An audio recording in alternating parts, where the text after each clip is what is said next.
Holy shit. Tonight, this is like the latest podcast that we've ever done. And I'm super freaking stoked tonight. We have a legend in the heavy music world. And guys, if you know this, I'm a big fan of heavy music. We've had a couple guys on here, but tonight's really special. Really, really special. We have Evan from Biohazard. What's up, bro? What's going on, Justin? Great to see you. Thanks for letting me come on. Oh, dude. I was excited about this one, and I'm so glad we were able to make it work. I know like the stars aligned to make this one happen tonight. It couldn't have worked out better. And I want to get into a bunch of stuff because you're doing all kinds of stuff that's like, you know, that's related to what we do. I'm a big fan of the band. I've been listening to the band since, when did I remember watching you guys on the Hellfest. The first Hellfest DVDs back in the day is how I think I found. I was probably 14 years old. A lot of people discovered us on like Beavis and Butthead and Headbangers Ball, back when music videos were on television. Yep. You know, and Biohazard, we caught fire with something in the early 90s, you know, music videos. So for people who don't know, a little bit quick kind of history on Biohazard. Where you guys from? How you guys met? How you guys got started? I mean, I know that there's a lot of history. It's an old school story, and I'll try to keep it short because we have a lot to talk about. But you know, we're four guys from Brooklyn, Canarsie, Flatbush, Park Slope, like blue collar, you know, like lower middle class Brooklyn, and we were four guys from the street corner, kind of in a way, and we were musicians. My drummer, Danny, I've known him since we were little kids. Our first drummer, Anthony Mio, who passed away last year, rest in peace, Ant, introduced me to Bobby, our lead guitar player, Bobby the Handball. And we were like halfway between a band and like a gang. Okay. Like every night we would go out and get fucked up and get into trouble and fights. And, you know, you're young, you're 18, 19 years old, and we were so driven and so focused that we were guys who could play our instruments well, like metal-ish, but our heart was like in hardcore. And we were roadies. I was a roadie for Pete Steele in Carnivore before Typo Negative. And that's how I got my introduction to meeting the other hardcore bands like the Cro-Mags and Agnostic Front and the Bad Brains. And it was an amazing time in New York in the late 80s and the early 90s. The mosh pit was being invented. Okay. You know, we used to play at CBGB's and the Pyramid Club. And I had never seen it. I was a metalhead. I grew up listening to Judas Priest and Iron Maiden and Black Sabbath. And I loved all the new wave of like thrash metal. I saw Metallica in 1985. I was in high school. And Metallica came to play, you know, at L'Amour's in Brooklyn at the home club. And I remember seeing Slayer's first show and being a kid, you know, and having a vision that I can do something like with my own style of music, with my own guys. And we had a unified vision. Fast forward, here we are 38 years later. The band, 25 years, 5 million albums, 4,000 concerts. We break up and I leave the band 2012. The band finishes a year or two later without me. Nobody's talking, 12 years. I kind of put it out of my head. I'm the kind of person like, yeah, okay, I'm not doing that anymore. On to the next thing. I made another band, I did other projects. Next thing I know, I'm walking through the airport. I run into my drummer, Danny's brother, Richie. He puts us in touch. And the next thing I know, we're in the studio, the four of us, and we're like, wow, this sounds really good. Maybe we could play some shows. We went out to Europe, did a whole run of festivals.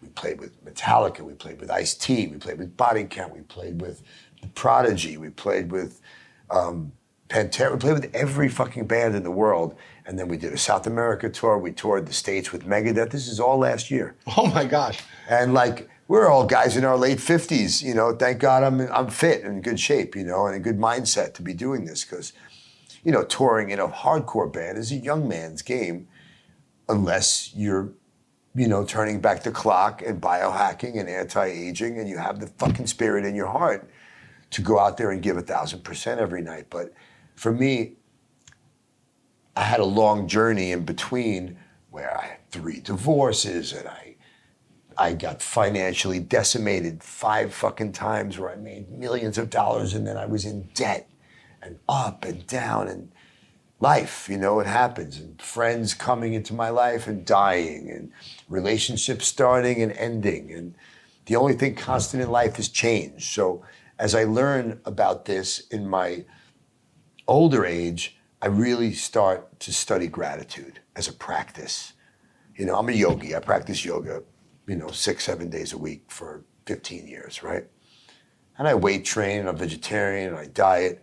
But really the medicine, is mindset and knowing how to control your mindset. And for me, I did a lot of deep work over the last few years. I was coming off my third divorce. I was depressed. I was anxious. I was broke. I had a lot of anxiety and depression, and problems, external, internal. And I'm like, now I'm 50 something. I'm like, I've been reinvented myself 10 times, man. I'm tired, Real quick, something that I want to add to that, because last night we had an interesting phone conversation over the phone before we set this up. And you let me in on the fact that, you are a friend of Bill W's. And that you have worked the program and that you are in recovery yourself. And it's funny because when you had mentioned a couple things, and I had just written about this in a post or a blog or something like that a couple days prior, about how the drugs and alcohol were never the problem, they were the solution. And so for people listening to this, because a lot of our followers are people in recovery, are people new in recovery. And a lot of people think like, I'm going to get sober and all of a sudden my life is just going to get better. But you're hearing it first from somebody who's literally lived the life. And the absence of drugs and alcohol did not solve the problem. No, it's like you said, it's the solution for some people. For other people, it's a symptom, of a greater disease. Disease, break down the word, dis-ease, right? It's your dis-ease with yourself and the world, with how you see your juxtaposition with, I don't feel like I'm in alignment with other people. I feel apart. I feel different. I'm isolating in my head. There's drugs, there's alcohol, there's food, there's gambling, there's sex. Man, I've been addicted to everything. I've been in every 12-step program you can fucking imagine. And it's like playing whack-a-mole, right?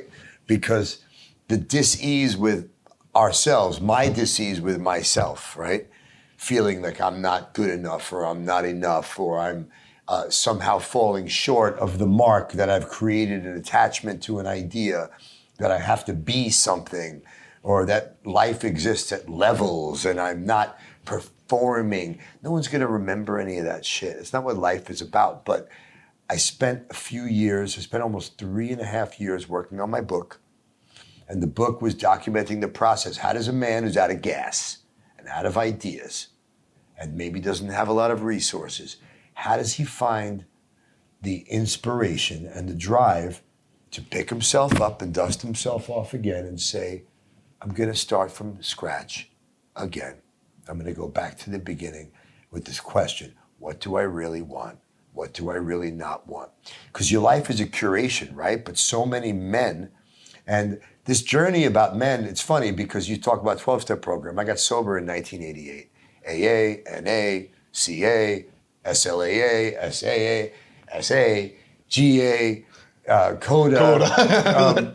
Recently, I was in a CODA meeting for neurodivergence the other day, which I didn't know was a thing, but I have some form of ADHD and I have some other things that maybe are undiagnosed. But when I told one of my buddies who's in the program about that, he was like, yeah, I can see you being in a program for neurodivergence. I said, I don't know if that's an insult or a compliment, but I'm going to say I think I'm on the right track. And, the point is, take what you like and leave the rest, is such one of my favorite AA slogans. But what happened with me in my love-hate relationship with AA, as I have with everything, right, is I take what I like and I leave the rest. And what I found was people would get upset with me when I started talking about my purpose and my feelings, and they would be like, hey, that's not about alcohol. You better keep this conversation about alcohol. I'm like, man, alcohol hasn't been my problem in fucking 35 years. Right. My problem is me. Right. I can't get out of my own way. And if I put down the alcohol, it will resurface in some other way that I'm trying to fill this empty feeling inside myself with things from outside of myself, with food, with vape, with cigarettes, with alcohol, with drugs. And I've been smoking weed for 7 years. I was AA, like big book, stone cold sober for 31 years. And then about 6 or 7 years ago, I got introduced to marijuana as a 30-year-old sober guy. And as somebody who's like, gets myself really worked up a lot and I can be a dick. I can be overly pushy and aggressive with people. I can be entitled. I didn't really love who I became, man. You know, I always know deep inside who I am, but how sometimes we're not acting in alignment with who we really are. And then who are we? We are our actions, right? I always say time is our currency. And if you want to look at an equation for your life, it's like time times intention, like maybe over discipline and consistency equals the sum of your life. And a lot of men, we build these gilded cages for ourselves. We say, okay, I got out of school and I got a job and this is my wife and this is my house and this is my truck and this is my friend group. But those things are all changing, and we dig in and we feel so lost when a relationship ends, when a job ends. We like to know these things are set. We're men. We like to have a regimen and a routine and a schedule. And when those things become upset, and they do, because the world around us is changing faster than it isn't, the woman you're living with or your partner, they're growing and changing and learning and reading about things, and their ideas are evolving, hopefully. Sometimes they're stuck and you're evolving. Sometimes they're evolving and you're stuck, but people don't always start in the same place and get to the same finish line. And, our society talks about people being, broken if you're single, like there's something wrong with you. Why don't you have a partner?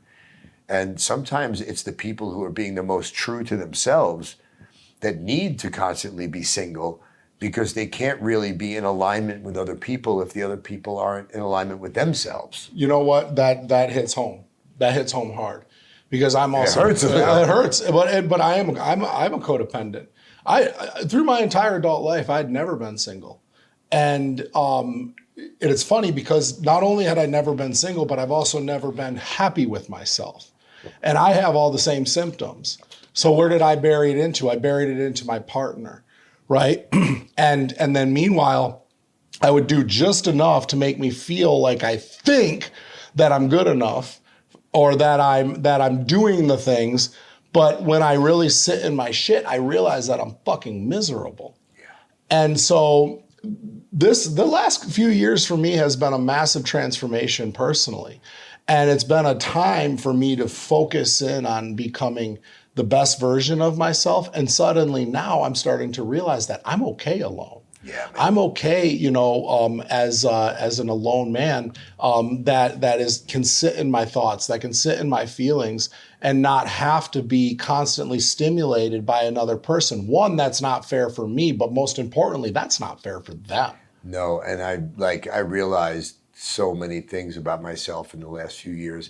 And it's funny you say, the only part of my book that's not finished is the tagline, right? The book is called Mantorship, and the logo is the wolf, right? I love that. And the wolf is interesting, right? Besides being a wolf and it's kick-ass, right? Right. The wolf is the only pack animal that can also survive alone. But we also know a wolf on his own is dangerous to himself, right? And men, we're like wolves. We belong. We're pack animals. We do well in a team. We do well in a group.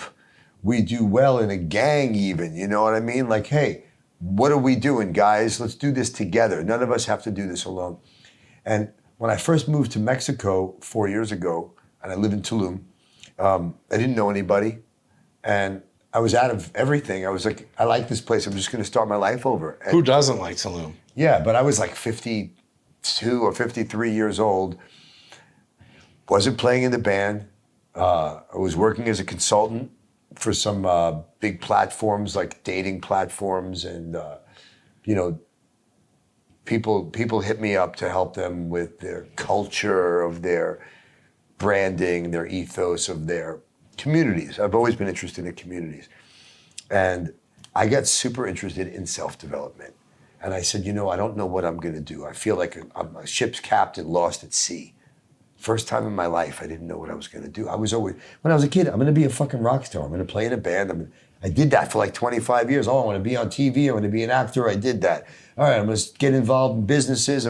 I just did whatever came naturally. But I woke up one day and I was alone, living in a giant house in LA up on the Hollywood Hills.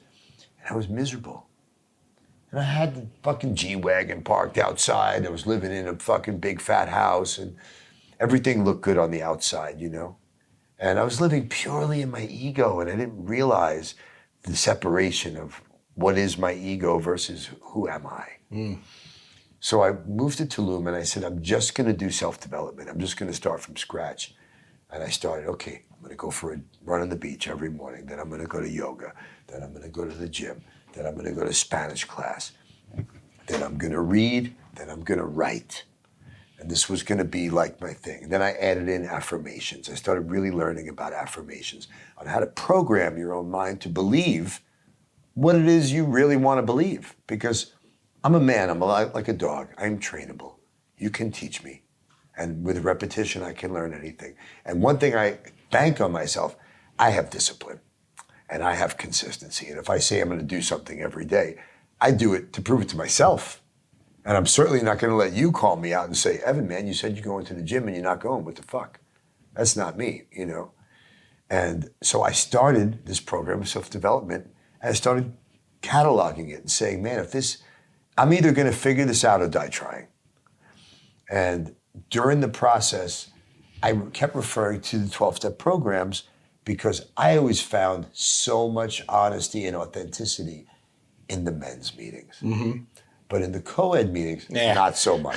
I don't even bother. It's like diet. It's like diet AA. It's dick measuring contest too. I mean, I always make this analogy. I was a member of this group here in LA. Great group. And had a men's meeting like one night a week, and then like on Monday, and then like Friday is like the big meeting, like that's co-ed. And everybody kind of knows everybody.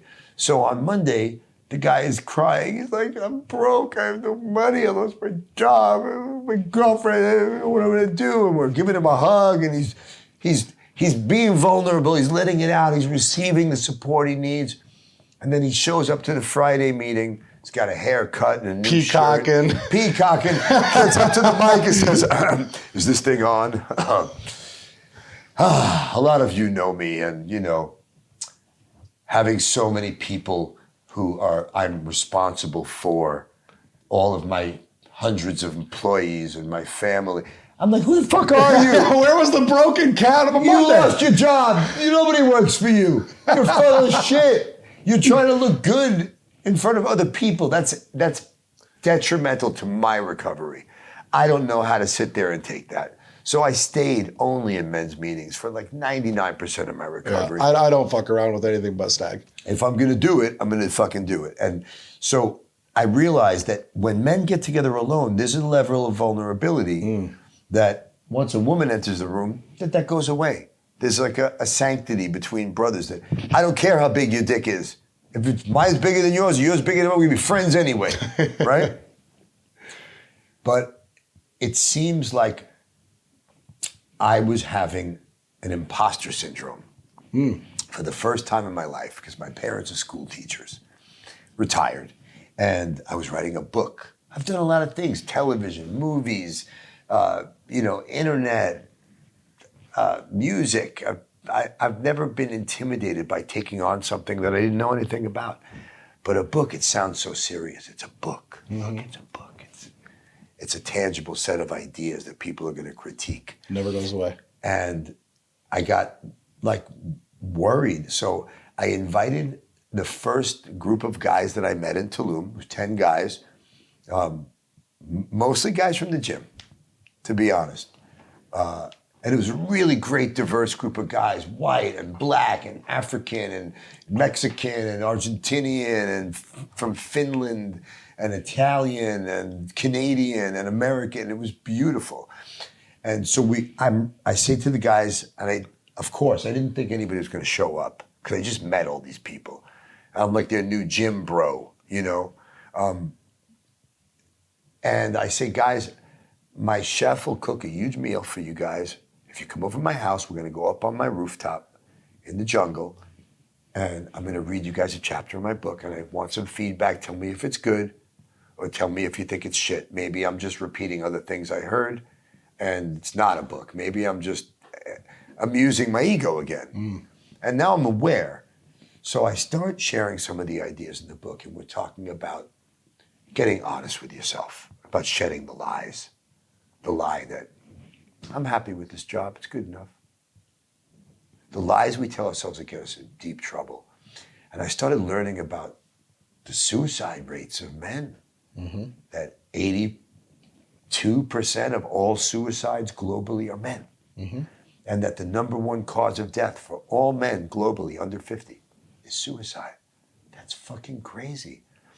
Because a lot of men, and so the story goes, I started reading the book to these guys, and instead of them giving me feedback about if the book's good or not, they started sharing their experience, strength, hope, fears, worries, eye-opening comments on the topic. Wow, I never heard anybody talk about impermanence like that. I always had so much attachment to the things before, and I was always feeling this mourning feeling rather than just celebrating that I got to do those things and I get to do, Evan, you helped me change my mindset, it's fucking great. And then I would give them some feedback further, like tailored for them, like a little mini feedback session, right? So we've broken the form of a 12-step meeting because it's feedback, right? There was a reading, everybody went around and shared and then received feedback from me, right? Third guy shares, there's crying already. Guys are talking about being abused. Guys are opening up. I realize that I've held space here, right? And I've created a safe space for men to be vulnerable without fear of judgment, without fear of feeling like that it's not safe, right? Because men, we hold it all in because I think if I tell you that I'm struggling with anxiety and fear about my breaking up with my relationship, I'm worried that you're going to think I'm a pussy and you're not going to respect me as a man. I grew up in Brooklyn in the fucking 70s and the 80s. It's another time, another place, you know? So the older the guy is, the harder it is to get his head around this. But what happened was, the third guy shares, and I'm about to give him some feedback, and some other guy starts giving him feedback. My ego goes, who the fuck? My head whipped around. Who the fuck is talking in my fucking, this is my thing. This is my book, my project, my program. But I didn't say anything. The guy gave some amazing fucking advice, better than I could have. And I was like, hold on a second. This is like a fucking wealth of knowledge. Yeah. One guy presented like a serious life problem, and it became a board of directors for his life. His problem was fucking solved on the rooftop in Tulum. So at the end of the meeting, I have a mantra, and I could say the mantra here. And the men repeat after me the mantra. Sometimes in the mentorship meetings now, there's 70 guys saying the mantra in a circle on the beach, and we have these incredible moments. Because now maybe we're the biggest men's group in Mexico, you know? And I started doing these meetings week by week. Because at the end of the first meeting, I was like, okay, that was great. I'm gonna work on my book. I'll call you guys back in a month. They go, fuck that. Same time next week, we wanna hear more and we need to share. We don't have anything like this. And it never fails. So I've been holding a space in my house in Tulum for 3.5 years. It's been over 3,000 guys in my house. Never surprises me when just new men walk in. And I love to give a fucking cheeky little speech or take off my shirt, I'm all pumped up, and I'm fucking talking. I'm like, all right, who's fucking new here? Who's their first time here in my house? And there's 40 guys sitting in my house. You gotta imagine every Wednesday, you know? And 3-4 guys raise their hand and I go, okay, the fuck are you doing in my house? Why are you here? What do I have that you want? What do we have? What are you looking for? You don't know. And I go off into this speech like I'm Morpheus from The Matrix with his hands behind his back. And I say it's like a splinter in your mind. Something's not right in your life. Something's out of alignment. And the feeling you have is that you're not living in alignment with something. Your truth, your honesty, your dreams, your goals, your hopes, your purpose, your passion, something. Because I was living out of alignment with myself. And until a man can identify his purpose, best hedge bet, just work on yourself. Because while I was figuring it out, man, I learned Spanish. I became a hell of a yogi, and I started teaching yoga. Got myself in best shape of my life, put my band back together. The universe started manifesting. Things started showing up in my life, miracles, amazing people.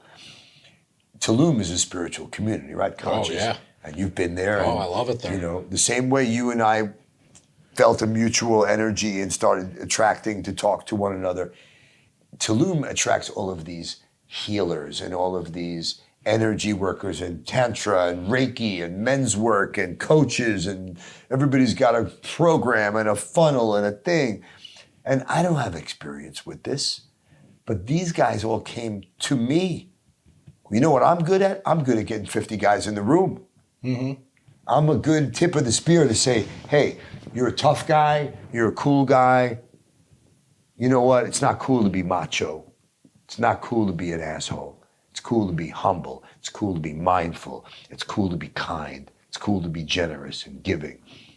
Because we're a collective consciousness. And men, we're only half the population, but we're all the violence and all the war. And we could do better, So this is my mission. I have a book. The book's called Mantorship.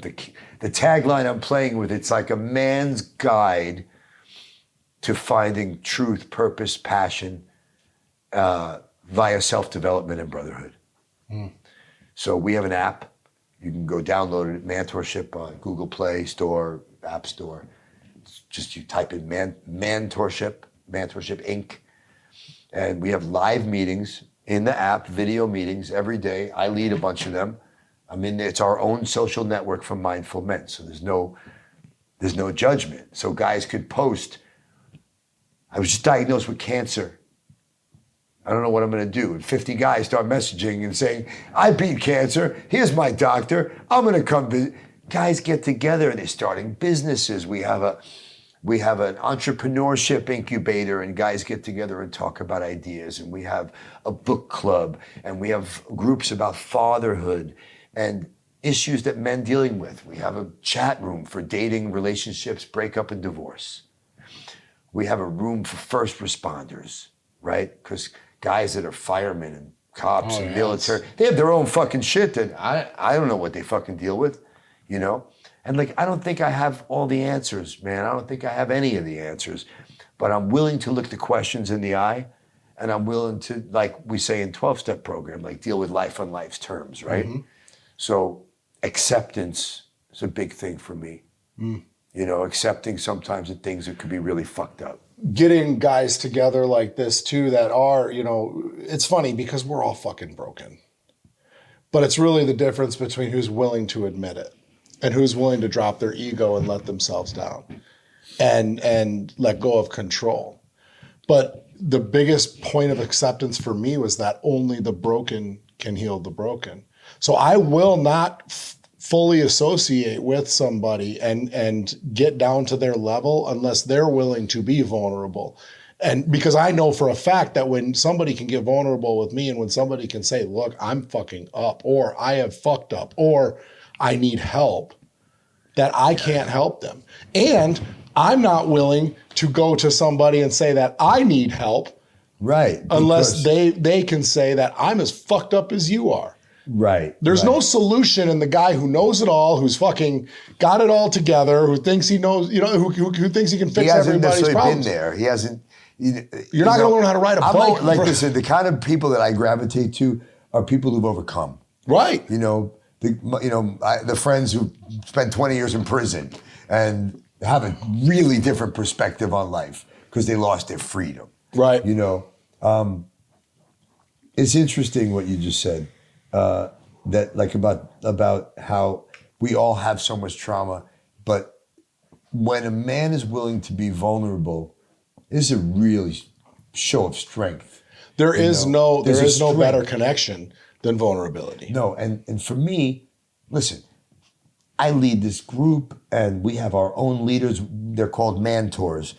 John Tran, Mamadou, Isria, Emanuele. I have a dozen guys who all have been doing men's work, and they're either breathwork facilitators or ayahuasca integration experts or coaches, or they put on conscious events, and I'm learning from them all the time, and they are my guides, right? But, you know, look, I'm the guy from the band. I'm the cool rock star guy. But I always make sure that I am as authentic, as vulnerable as possible to kind of set the stage for the other guys. Because a lot of guys get around me or guys like us and they're trying to posture and act a certain way because they think that someone else expects them. And I'm the first one to say, man, I'm really sad today. I cried today because, you know, I broke up with my ex or whatever the story is. But allowing myself to really shit the bed and be vulnerable, letting other guys know, hey man, we all have the same shit. Men, we're like a fucking block. It's like men are made from the same thing. This is a man. We put a little fairy dust. We make you a little taller. We make him a little different. We make this guy a little faster. You know, so one guy's a little funnier. But man, if you know a dog, you know a man, you know? Like, a dog walks over to you, you can tell everything about that dog by his body language. His tail's wagging, he wants you to pet him, tell him he's a good boy, give him a snack, maybe wants you to play a little bit with him, and he's down to roll with you. Or that dog's fear and showing teeth and he's aggressive. But there's not 1,000 kind of dogs, and there's not 1,000 kinds of men. Yeah, we all have our special sauce and our little idiosyncrasies that make us unique. But if I know me, I know you. You know, we know what gets us up in the morning. We probably all have such similar thoughts. And this is the thing about men, is that I find men are isolated by the phones. They're isolated through social media, so many men don't get together with other men in person. And part of the reason I wanted to drive all the way down here was to fucking know you. You know, we could be bromance on fucking line. That's cool. And I have that with lots of people.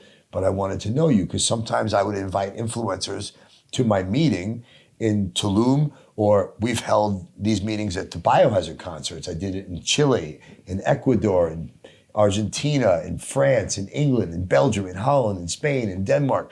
We've done these meetings and guys show up who've never been in a men's circle. And they've never been to a 12-step meeting. And they look like you and me. They got a long beard and they got tattoos and they have this fucking 10,000-yard stare of like, I'm not happy with my life. I did everything they told me. I married the woman. I took the job. I followed the path. I did what my father said. But I don't have any time for myself. I'm fat. I'm out of shape. I'm broke. I feel like I'm not good enough. I think everybody else's life is better than mine. I have a terrible relationship with my wife. I resent my kids because all I do is work and I no longer play guitar or go to the gym or hang out with my friends or do any of those things I like to do because I got to provide and protect because I'm the man. Mm-hmm. And most men will suffer in silence until they're either addicted and toxic to everybody around them and themselves, or they're committing suicide. Mm-hmm. But this seems like the current trend. So my mission is to share mentorship and the idea that you're 1 second away from completely changing your life. There's a huge brotherhood of men who are there to support you. Anything you're going through, somebody in the fucking app has already been through it, or 10 people, you know? Mm-hmm. One of our guys is a Sunday morning meeting. It's a tight group of guys. It's been going for a couple of years. One of the guys got diagnosed with esophageal cancer and went through the entire cancer, the chemo, the radiation, the treatment, the hospitalization, the surgeries, the getting back to work with his brothers. Like, we walked through the fire with him. And like, this guy fucking healed. And now he's back to work. beat the shit out of cancer, a 40-something-year-old guy in New York. And he's got a real support group of guys that really give a fuck about him, you know? And if anybody ever gets cancer, we go, oh, you got to talk to Lyle. He'll talk you through it. Mm-hmm. You know, you're getting divorced, talk to Evan or Ezria or Justin, because they've all had 3 divorces. Because a lot of times men think life is happening to us. Yeah. Like the victim mindset. We talk a lot about mindset in mentorship. How do you shift your mindset from a poverty mindset where you're focused on what you don't have and what you're not getting to an abundance mindset of, I am grateful for all I have. I am in the divine care of the universe and everything is perfect, because it's your choice how you go through your day, man. Time is our currency. Spend your time worrying and miserable. Spend your time happy, joyous, and free. It's your choice. Mm-hmm. I love that. So that just made me think. Freddie, you ready to make a trip down to Tulum? Let's go. So let's, on camera right now, we'll come down, we'll film everything, we'll have a great time. I'm 100% bought in. I love you to death. I fucking can't wait to explore what this world has to offer between the two of us. I love Tulum. It's one of my favorite places. When I first built my coaching business, became successful in it, I went down there for a month, and I just sat around. I was like, I could live down here. Yeah, that's what I said my first time there too. But how many of us actually unplug from what we know? I do. I make fucking decisions. Now. I make decisions. Oh, I've been making big boy decisions and deciding to either like leave a relationship, move away from what I'm comfortable with. If anybody can say anything about me, is that I'm a fucking decision maker. I make big boy moves. Decisions. That's moves. Fantastic. And I'm not scared of shit, because I know what it's like to sit in silence and to sit in misery and to sit in fucking mediocrity. I can't tell you how many men come into the circle. We call it Circle of Brotherhood. We have 5 or 6 different formats for the meeting, but the general meeting is a sharing meeting where we put out a topic like, okay, what's one resentment you want to let go of today? I want you to share it in detail, and I want you to let it go today. What can you commit to today? It's a program of action. It's not like a complainers program. A guy says, oh, I'm complaining about this. And then the feedback, oh, what are you going to do about it? Because you've been complaining about this problem with your whatever, with your job and your boss for 6 weeks in a row. I've been sitting here listening to you. I'm not getting this time back. As a matter of fact, if you're not going to do anything about it, maybe you should stop complaining about it and just accept it. Yeah, accept it. Yeah, and that's how most men are.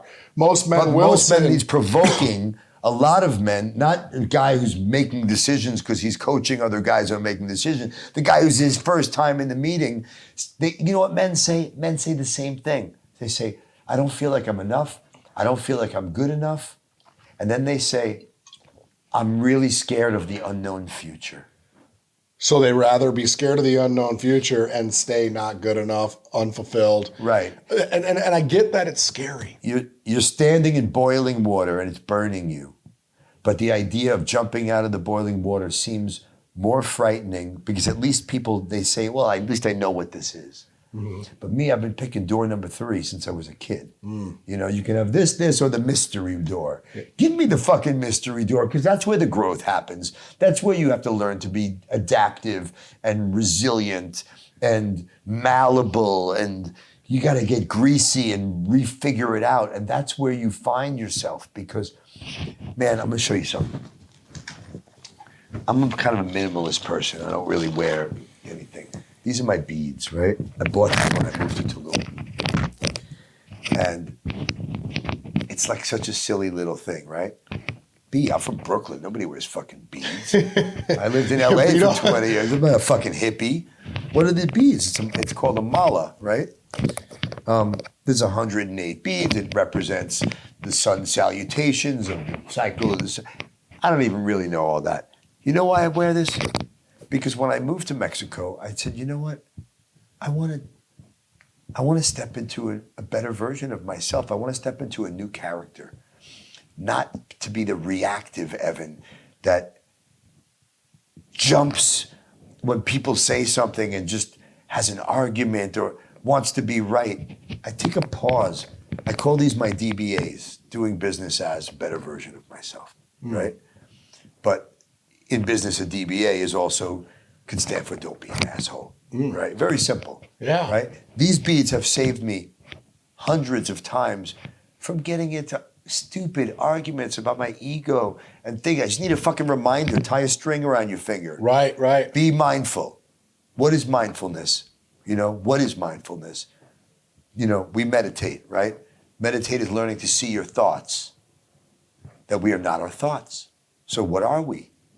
If we're able to close our eyes and watch our thoughts, who are we? We must not be those thoughts, right? The thoughts are ideas that we've collected along the way. The negative self-talk and the limiting self-beliefs that come from your dad, the teacher, the coach, the uncle, that we had fucking dug in on. I'm not good enough. I'm never going to make it. So we never make it. It becomes a self-fulfilling prophecy. How do we shift it to, I can do anything. I'm infinite. I'm limitless. I'm unfucking bound. One thing about me is like, I had a call on my drive down here, I had a call with the whole Biohazard band. We're making some music videos for the new album, and we had some things to talk about. And, we were talking about big picture versus details. And, man, I forgot where I was going with this. With manifestation. No, it wasn't manifestation. We were talking about limiting self-beliefs. That's sure, what it yeah. was.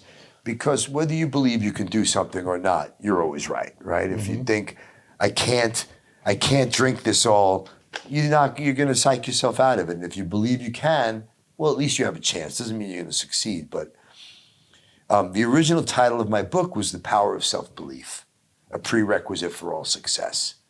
Because nobody ever got successful in business or in life by accident. You needed to have a resolve. You needed to believe that you could do something. Steve Jobs needed to believe he could create Apple. You needed to believe you could create a coaching program.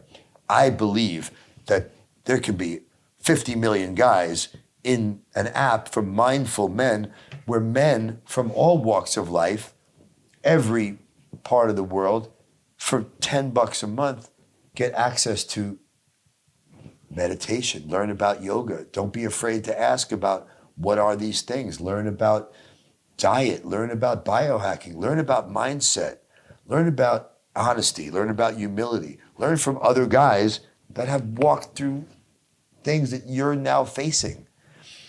I guess we say you're not alone in our program. And like, I cling to the brotherhood, man. Like when I'm going through my own personal shit, before I call my best homie from life, I call my brothers, because they give it to me straight. They know all my shit. They've heard all my vulnerability. And I say, oh, I can't believe this has happened. They go, really, Evan? This is the third time you've told us about this. And even the guys who are 30 years younger than me, they're not afraid to call me out. We're all on the same ground, because I created this because I need it. It's like, you might be too young to remember, but there was a famous thing called Hair Club for Men. Oh, I remember. I'm not only the president, I'm also a client. Right. And for me, I'm just another guy in the group. You know what I mean? I happened to put the book together that had great I've used that analogy before with my own community. I love that analogy. My dad used to say, because he was, we were both balding men, and we have the same barber, and my dad used to always joke around with saying that, and I remember it, and then it's important for people to know you drink your own Kool-Aid. 100%. You practice what you preach, and that's. Don't tell me to use this protein powder if you don't use it. Correct. Because you're not being authentic, you're not being real, and people know what's real. So that's why when I'm in the Mantorship meetings, the Circle of Brotherhood meetings, I'm fucking raw and unfiltered, and I'm vulnerable as fuck. And this is where I get my best therapy. You think about therapy in America. Look at the fucking mental health problems in America, and look at the suicide rate going up like this. And therapists are not allowed to give advice because their insurance won't allow them. So the thing about therapy in America is it is such a focus on the trauma of the past and all of that, where it's like there is no focus on the present. And the Freud and Adler script, right? Basically that we designed our therapy process, our psychology process around Freud, right? Which was your past traumas and all of that. And sorting out the past, right? Where I think his name's Adler was more focused on right now. Present. The present. And that's not good for business. That's not good for business. Sorting out the past constantly keeps people coming back. And so I think where we're at right now as men is when we can take ourselves out of the past, put ourselves in the present with other men that are dealing with these things, we're able to actually focus in on that. So moving forward. We talk a lot about the past and the future, right? Mm-hmm. And I heard this in an AA meeting in Lubbock, Texas. Biohazard was on tour with Pantera in like early 90s. And I was going to meetings and I meet this guy. He's like a 6'10" cowboy with a 10-gallon hat and a big belt buckle. He's all tall and lanky. And he hears me share and I'm complaining about my life. I was super young and he says, boy, you got 1 foot stuck in yesterday and you got 1 foot stuck in tomorrow. You're taking a big old dump all over today, boy. And I was like, he called me boy. I was going to fight him. I was a young, salty kid. I was thinking I'm going to hit him in the stomach because he's so tall. I can't reach his face and he'll bend over, then I'll grab him. Don't know why I was thinking about fighting him. He was trying to help me, you know? This is the mindset. Well, yeah, but that's how these guys stupid kid get, from right? Brooklyn who thinks everyone is trying to help him is insulting him because stuck in my ego, right? I always thought of myself as like an egomaniac with low self-esteem, right? It's not present. And we talk about trying to get present in the moment, but you know, when your thoughts are rooted in the past, it's usually ruminating on regret and wishing things went differently. And that lends itself to depression. And when you're focused on the future and you're focused on what you don't have and what you got to get and what you got to do, this is anxiety.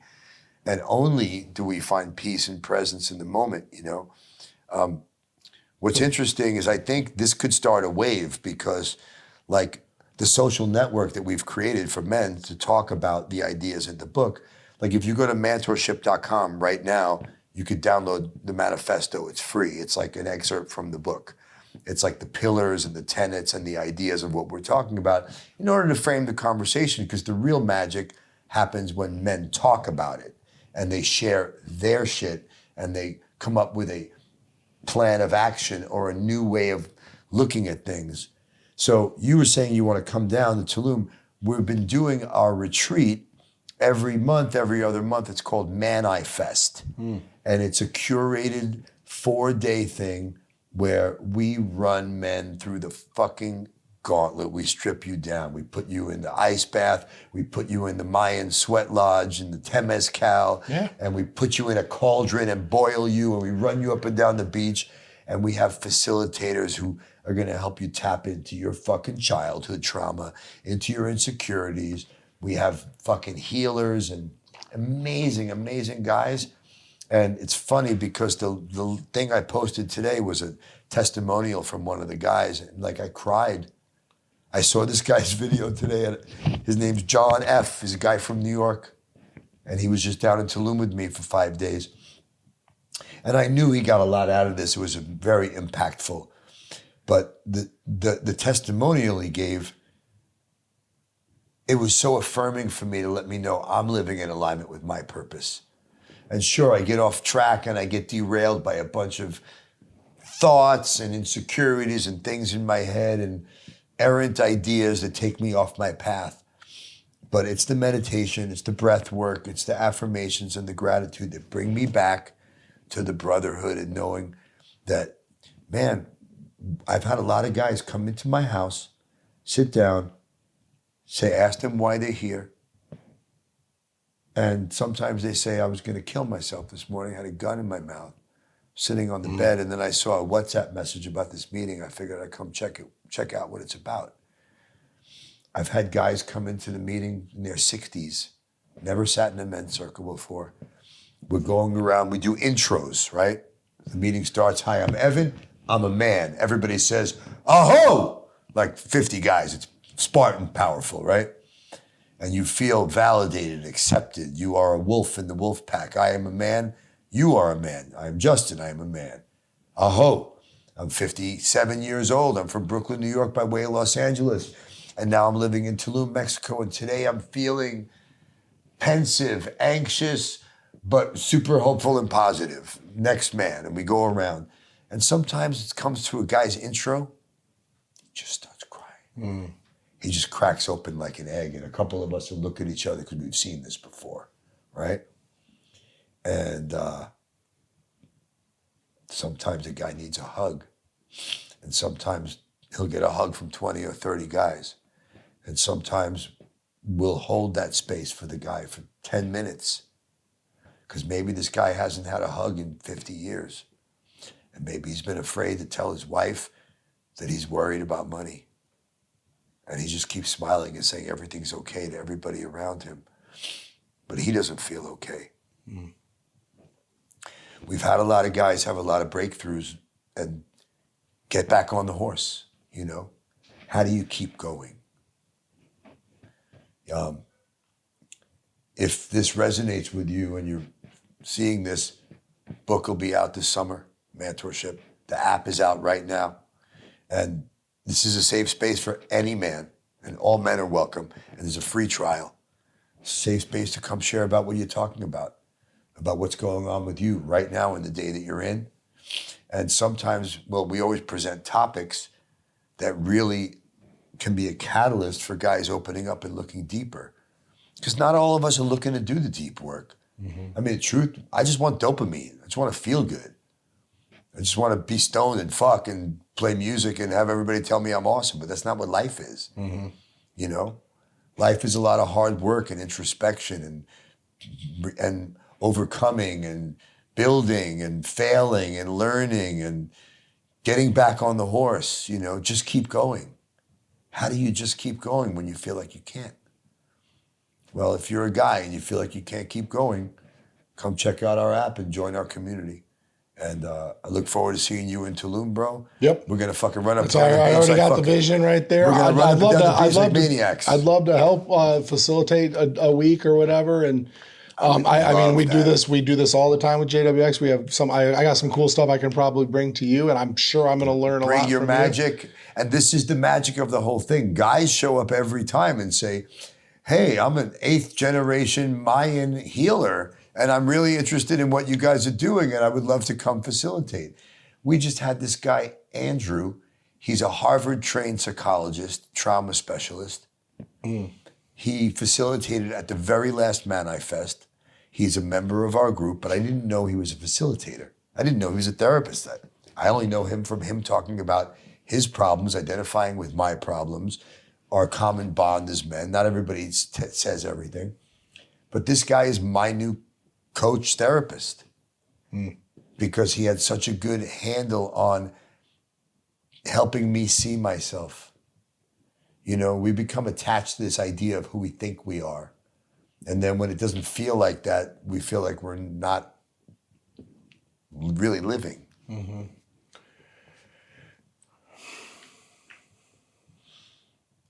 I feel emotional right now talking about it. Yeah, you got me deep in thought. This was great. The journey is to get out of my head and into my heart. Because my head will tell me lies, but my heart always tells me the truth. And the truth is I live most of my life in my head. And all the best things in my life come from authenticity, from me following my truth. We have to talk about it. That's why I built this space. And here we are. Guys, if you like what you saw, and I'm sure you did, go follow Evan Seinfeld. We'll put all of his contacts below. We're going to start seeing a lot more of Evan inside of our program. This is going to be fucking sick. I'm so stoked. And me and Freddie, we're headed to Tulum. I got my videographer and translator. And guys, ¿Cómo estás, hermano? And guys, thank you so much for watching and tuning in. We'll put all of Evan's information down below. We're gonna go out and we're gonna go party right now. So we appreciate you guys tuning in, and we'll catch you next time on the Justin Wenzel podcast. We're fucking out. Let's go.